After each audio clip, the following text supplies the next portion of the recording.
এটা যার যার নিজেদের পারিবারিক শিক্ষা, তাদের পারিবারিক আমি বলবো যে ব্যবহারের সে পরিচয়। সো এগুলো নিয়ে আমি কখনো মাথায় ঘামাই না। আমার কাছে মনে হয় যে তাদেরকে ডেফিনেটলি দিন শেষে তারা তাদের কাছেও জবাবদিহি করে।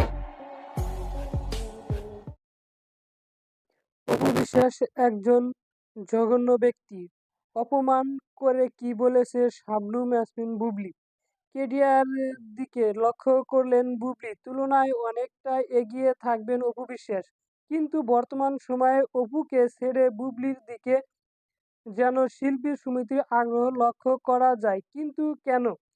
সবাই তো চায় সিনিয়র সেলিব্রিটির সাথে যোগ দিতে। তাহলে টলিউড ইন্ডাস্ট্রির শিল্পীদের মধ্যে এতটা ব্যতিক্রম হবার কারণ কি? এক কথায় বলতে গেলে অপুকে ছেড়ে বুবলির দিকে কেন ঝোঁক দিয়েছে জুনিয়র তারকারা? তবে কি ব্যক্তিত্বের দিকে থেকে অপুর তুলনায় বুবলির সেরা মনে করেছে তারা? নাকি এখানে রয়েছে অন্য কোনো রহস্য? সেই সকল